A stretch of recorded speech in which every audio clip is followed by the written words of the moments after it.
అందరికీ నమస్కారం. The education ఛానల్కి స్వాగతం. జేఈ మెయిన్ 2026 రాసి ఎన్ఐటీలు, ట్రిపుల్ ఐటీలు లేదంటే జిఎఫ్టిఐస్ ఇలాంటి ఇన్స్టిట్యూషన్స్లో చేరాలనుకుంటున్న స్టూడెంట్స్కి తగ్గట్టుగా వివిధ రకాల సమాచారాన్ని మన ఛానల్ ద్వారా అందిస్తున్నాం. స్టూడెంట్స్కి అవసరమైనటువంటి ఇన్ఫర్మేషన్ని వీడియోల రూపంలో తెలియజేస్తున్నాం. సో మన ఛానల్ని సబ్స్క్రైబ్ చేయడం, ఈ వీడియోని లైక్ చేయడం మర్చిపోకండి. దాంతోపాటుగా ఎవరికైనా పర్సనల్ గైడెన్స్ కావాలంటే మెంటర్షిప్ కూడా స్టార్ట్ చేసాం. స్క్రీన్ మీద కనిపిస్తున్న నెంబర్లో కాంటాక్ట్ చేయొచ్చు.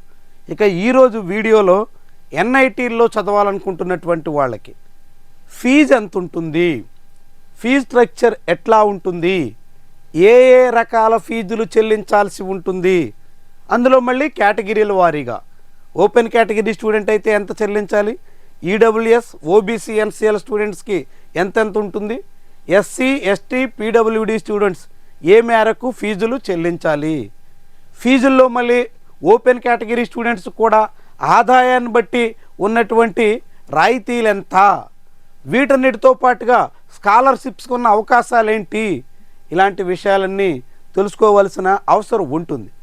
ఎందుకంటే జేఈ మెయిన్స్ రాస్తారు, మంచి స్కోర్ వస్తుంది, మంచి పర్సంటైల్తో ఏదో ఒక ఎన్ఐటీలో చేరాలనుకుంటారు.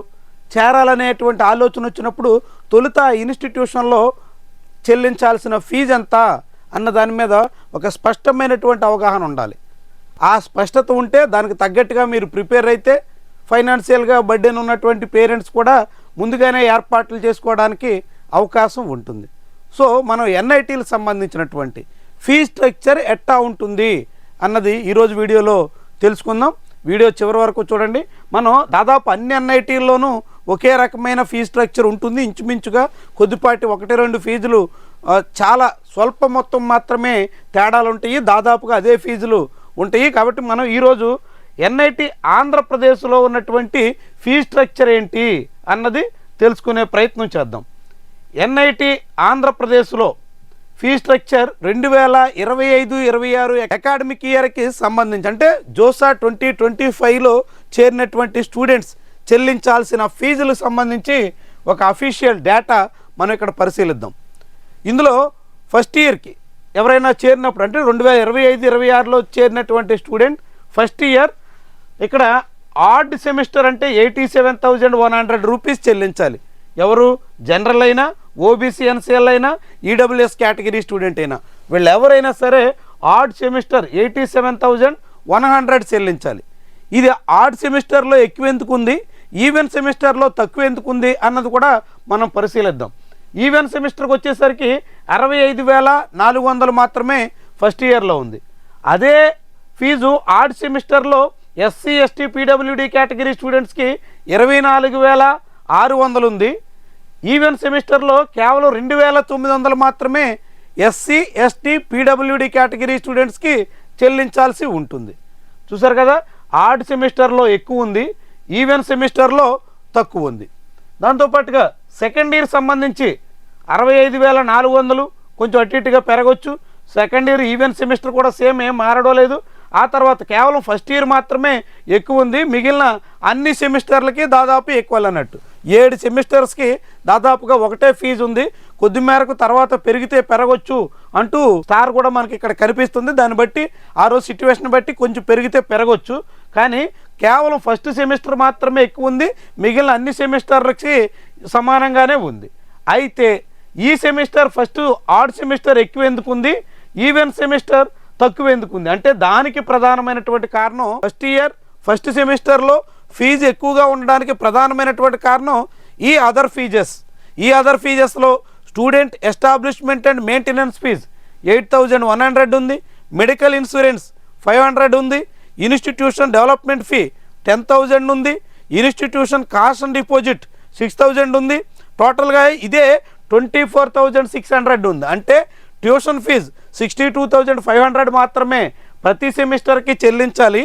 దాంతోపాటుగా అదర్ ఫీజెస్ కారణంగా ఫస్ట్ సెమిస్టర్లో 87,100 ఎక్కువ చెల్లించాల్సి వస్తుంది. అదే ఎస్సీ, ఎస్టీ, ఓబీసీ స్టూడెంట్స్కి అయితే 24,600 మాత్రమే. ఎందుకంటే వీళ్ళకి ట్యూషన్ ఫీజు దగ్గర పూర్తి మొత్తం రాయితీ ఉంది. పూర్తి మొత్తం రాయితీ ఉండడం వల్ల ఎస్సీ ఎస్టీ పీడబ్ల్యూడి స్టూడెంట్స్కి కేవలం 24,600 మాత్రమే ఫస్ట్ సెమిస్టర్లో చెల్లించాలి. ఆ తర్వాత ఈ ఫీజులు కూడా ఉండవు. వీటికి తోడుగా మెస్ బిల్లు కూడా ఉంటుంది. మెస్సు, హాస్టల్ ఫీజు అవి కూడా అదనంగా ఉంటాయి. కానీ కాలేజీ కట్టాల్సినటువంటి ఫీజు మాత్రం కేవలం ట్యూషన్ ఫీజు 62,500, అది ఎస్సీ ఎస్టీ పీడబ్ల్యూడికి ఉండదు. 24,600 మాత్రమే ఫస్ట్ సెమిస్టర్లో ఈ మొత్తం చెల్లించాల్సి ఉంటుంది అదర్ ఫీజెస్. ఆ తర్వాత కేవలం 2,900 మాత్రమే ఎవ్రీ సెమిస్టర్కి ఉంది కాలేజీ ఫీజు. ఇది సెమిస్టర్కి 2,900 చొప్పున ఎస్సీ ఎస్టీ పీడబ్ల్యూడి స్టూడెంట్స్ కట్టాలి. అరౌండ్ 65,000 వరకు OBC, open, EWS category students కట్టాలి. అయితే ఈ ఓబీసీ, ఈడబ్ల్యూఎస్ అదేవిధంగా జనరల్ ఓపెన్ కేటగిరీ స్టూడెంట్స్ కూడా అందులో ఎంఈబీ స్టూడెంట్స్, ఓఈబీ స్టూడెంట్స్ అని 2 కేటగిరీలు ఉంటాయి. ఇది ఎన్ఐటీలు, ఐఐటీలు ఇలాంటి విద్యా సంస్థలు అన్ని చోట ఇది వర్తిస్తుంది. ఎంఈబీ అంటే ఏంటి, ఓఈబీ అంటే ఏంటి? ఎంఈబీ అంటే మోస్ట్ ఎకనామికల్ బ్యాక్వర్డ్ స్టూడెంట్స్. మీరు ఓపెన్ కేటగిరీ అయినప్పటికి కూడా ఎకనామికల్గా బ్యాక్వర్డ్ కేటగిరీ అయితే మీకు ఫీజు రాయితీ ఉంటుంది. మీరు ఈడబ్ల్యూఎస్ కేటగిరీ లేదంటే ఓబీసీ ఎన్సీఎల్ కేటగిరీ అయినప్పుడు కూడా మీరు ఎకనామికల్గా వీక్ కేటగిరీ స్టూడెంట్ అయితే మీకు ఫీజు రాయితీ ఉంటుంది. ఆ రాయితీ ఎట్లా ఉంటుందంటే మోస్ట్ ఎకనామికల్ బ్యాక్వర్డ్ స్టూడెంట్ అంటే వీళ్ళు ఆ కుటుంబం ఆదాయం, ఆ స్టూడెంట్ ఎవరైతే ఎన్ఐటీలో చేరతారో ఆ స్టూడెంట్ కుటుంబం ఆదాయం 1,00,000 లోపు మాత్రమే ఉంటే, వార్షిక ఆదాయం 1,00,000 లోపు మాత్రమే ఉంటే ఉన్నట్టు మీరు సర్టిఫికెట్ ఎంఆర్ఓ నుంచి తీసుకుని సమర్పిస్తే మీకు మొత్తం ట్యూషన్ ఫీజు రాయితీ ఉంటుంది. అంటే ఈ 62,500 రూపాయలు చెల్లించాల్సిన అవసరం ఉండదు. మీరు ఓపెన్ కేటగిరీ అయినా లేదంటే ఓబీసీ ఎన్సీఎల్ అయినా ఈడబ్ల్యూఎస్ అయినా మీరు ఏ కేటగిరీ స్టూడెంట్ అయినప్పటికి కూడా ఎస్సీ ఎస్టీ పీడబ్ల్యూడి కేటగిరీ స్టూడెంట్స్కి వర్తించినట్టుగానే ఇక్కడ మీరు MEB most economical backward category student అయితే మీకు కూడా టోటల్ ఫీజు రాయితీ ఉంటుంది. ట్యూషన్ ఫీజు చెల్లించాల్సిన అవసరం ఉండదు. సో ఈ ట్యూషన్ ఫీజు చెల్లించాల్సిన అవసరం లేకపోతే మీరు కూడా సెమిస్టర్కి 2,900 రూపాయల చొప్పున చెల్లిస్తే సరిపోతుంది. అదే స్టూడెంట్ ఓపెన్ కేటగిరీ లేదంటే ఓబీసీ ఎన్సీఎల్ కాకుంటే ఈడబ్ల్యూఎస్ ఈ కేటగిరీ స్టూడెంట్ వాళ్ళ కుటుంబ ఆదాయం 1,00,000 నుంచి 5,00,000 రూపాయల లోపు మధ్యలో ఉంటే, అంటే 1,00,000 నుంచి 5,00,000 రూపాయల లోపు ఆదాయం కలిగినటువంటి ఓబీసీ, ఈడబ్ల్యూఎస్ లేదంటే జనరల్ కేటగిరీ స్టూడెంట్ ఎవరైనా వాళ్ళకి మొత్తం ట్యూషన్ ఫీజులో 2/3 రాయితీ ఉంటుంది. 62,500 రూపాయల ఫీజులో 2/3 అంటే సుమారుగా 40,000 రూపాయలు రాయితీ ఉంటుంది. 22,000 రూపాయలు మాత్రమే ఒక్కొక్క సెమిస్టర్కి చెల్లించాల్సి ఉంటుంది. అదే ఎస్సీ ఎస్టీ అయితే మీరు ఏ ఇన్కంలో ఉన్నప్పటికి కూడా మీ ఫ్యామిలీ దాదాపు ఎలాంటి సిచ్యువేషన్లో ఉన్నప్పటికి కూడా ఈ కేటగిరీ స్టూడెంట్స్ అందరికీ ట్యూషన్ ఫీజు రాయితీ ఉంటుంది. ఓఈబీ అయితే మీరు అదర్ ఎకనామికల్ బ్యాక్వర్డ్ అయితే మీరు 1,00,000 నుంచి 5,00,000 లోపు ఆదాయం కలిగినటువంటి కుటుంబ సభ్యులుగా పరిగణిస్తారు. మీకు 2/3 ఫీజు రాయితీ ఇస్తారు ట్యూషన్ ఫీజులో మాత్రమే. అదే ఎంఈబీ మోస్ట్ ఎకనామికల్ బ్యాక్వర్డ్ 1,00,000 రూపాయల లోపు ఆదాయం కలిగినటువంటి కుటుంబాల నుంచి వస్తే ఆ స్టూడెంట్కి మొత్తం ట్యూషన్ ఫీజు రాయితీ ఇస్తారు మీరు ఏ కేటగిరీ స్టూడెంట్ అయినప్పటికీ కూడా. కాబట్టి ఈ 2 రాయితీల కారణంగా ఉంటుంది. అయితే ఈ మొత్తం ఎంఈబీ అయినా ఓఈబీ అయినా ఎవరైనా కానీ ఫస్ట్ సెమిస్టర్లో చెల్లించాల్సిందే. ఎన్ఐటీలో అడ్మిషన్ వచ్చింది, మేము ఎంఈబీ 1,00,000 రూపాయల లోపు మాత్రమే ఆదాయం ఉంటుంది కాబట్టి మాకు ట్యూషన్ ఫీజు ఉండదు కనుక మేము కేవలం 24,600 మాత్రమే కడతాం అని అంటే కుదరదు. మీరు మొదట అడ్మిషన్ అప్పుడు 87,100 రూపీస్ మీరు పే చేయాల్సిందే. పే చేస్తే మీరు సమర్పించినటువంటి ఆధారాలు, మీ కుటుంబ ఆదాయ ధృవపత్రాలు అన్నిటినీ పరిశీలించిన తర్వాత మీరు ఎలిజిబుల్ అని ఎన్ఐటి మేనేజ్మెంట్ డిసైడ్ చేస్తే అప్పుడు మీ ట్యూషన్ ఫీజు అంతా తిరిగి మళ్ళీ స్టూడెంట్ అకౌంట్లో జమ చేస్తారు. అర్థమవుతుంది కదా. ఇక్కడ ముందు ఎవరైనా సరే ఏ కేటగిరీ అయినా జనరల్, ఓబీసీ, ఈడబ్ల్యూఎస్ స్టూడెంట్స్ అందరూ కూడా మొత్తం ఫీజు చెల్లించాలి. మీ ఇన్కమ్ సర్టిఫికేట్స్ అన్నీ పరిశీలించిన తర్వాత మీరు ఎలిజిబుల్ అనేటువంటి డిసైడ్ అయితే అప్పుడు ఆ ఫీజు రాయితీ మొత్తాన్ని స్టూడెంట్ ఖాతాలో తిరిగి రీఎంబర్స్ చేస్తారు. ఇది ఫస్ట్ సెమిస్టర్ వరకు. వన్స్ మీరు ఎంఈబీ అని కానీ ఓఈబీ అని కానీ డిసైడ్ అయితే ఆ నెక్స్ట్ సెమిస్టర్ నుంచి మీరు ఫీజు రాయితీలో వర్తిస్తుంది, అంత మొత్తం చెల్లిస్తే సరిపోతుంది. కానీ మొదట్లో మాత్రం చెల్లించాల్సింది అంతా ఉంటుంది. అంతా చెల్లించిన తర్వాత మాత్రమే మీకు రాయితీ వర్తిస్తుంది. సో ఇది ఎన్ఐటి ఆంధ్రప్రదేశ్ సంబంధించి 2025-26 ఫీజు. ఈ ఫీజులో 26-27 నెక్స్ట్ ఇయర్ చేరాలనుకుంటున్నటువంటి స్టూడెంట్స్ కూడా పెద్ద మార్పులేమీ ఉండవు. కొద్ది మేరకు మాత్రమే ఈ ట్యూషన్ ఫీజులో అదర్ ఫీజెస్లో చిన్న చిన్న మొత్తాల్లో ఏమైనా మార్పులు ఉంటే ఉండొచ్చు, లేదంటే యథావిధిగా కూడా కొనసాగవచ్చు. వీటన్నిటితో పాటు హాస్టల్ ఫీజు కూడా ఉంటుంది. హాస్టల్ మెస్ ఫీజు కూడా చెల్లించాల్సి ఉంటుంది.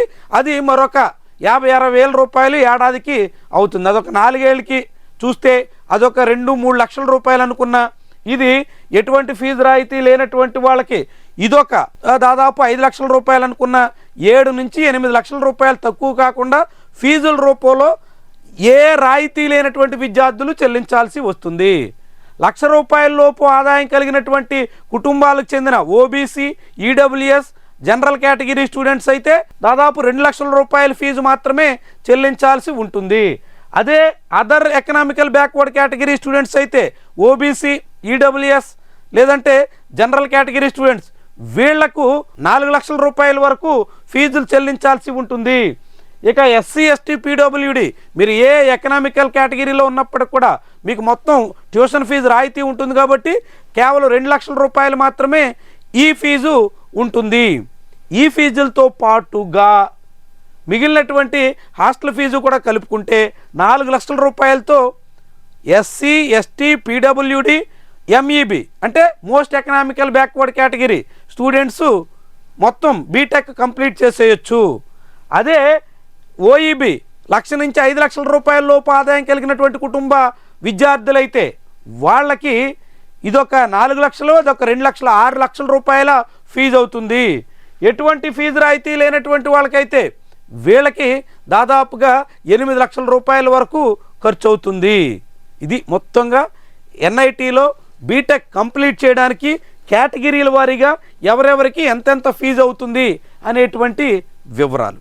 వీడియో లైక్ చేయడం, దీని మీద మీ అభిప్రాయాన్ని కామెంట్ రూపంలో తెలియజేయడం మాత్రం మర్చిపోవద్దు.